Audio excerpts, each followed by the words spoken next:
హైదరాబాద్ గాంధీ ఆసుపత్రి వైద్యులు ఓ యువతికి అరుదైన శస్త్రచికిత్స నిర్వహించి ప్రాణాలు కాపాడారు.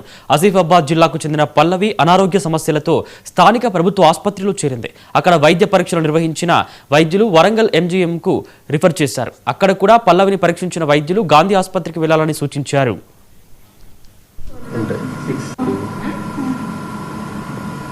కృతజ్ఞతలు చెప్తున్నాను డాక్టర్. చాలా బాగుంది మేడం. హాస్పిటల్ డాక్టర్స్ కూడా చాలా బాగున్నారు. హైదరాబాద్ గాంధీ ఆసుపత్రిలో చేరిన పల్లవిని పరీక్షించిన వైద్యులు గుండె ఊపిరితిత్తుల సమస్య ఉన్నట్లు నిర్ధారించారు. అంతేకాదు సిండ్రోమ్ అనేది అరుదైన జన్యుపరమైన వ్యాధి ఉన్నట్లు తేలింది. దీనివల్ల ఊబకాయం, దృష్టి సమస్యలు, మూత్రపిండాల సమస్యలు ఉన్నట్లు వైద్యులు నిర్ధారించారు.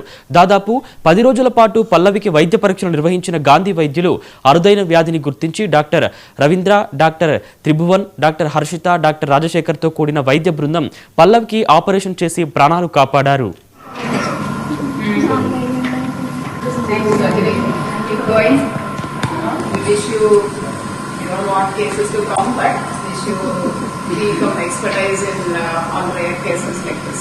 Congratulations all of you. Thank you. Start.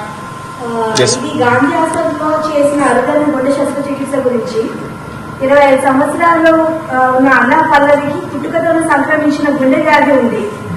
దాంతో పాటు అరుదైన జన్మించిన తర్వాత అన్ని పరీక్షలు చేసి ఆపరేషన్ తీసుకున్నాము. శస్త్రచికిత్స చేసినప్పుడు గుండెలో ఉన్న 2 సెంటీమీటర్ల రంధ్రాన్ని మూసివేసి కవాటాన్ని బాగు చేశాము.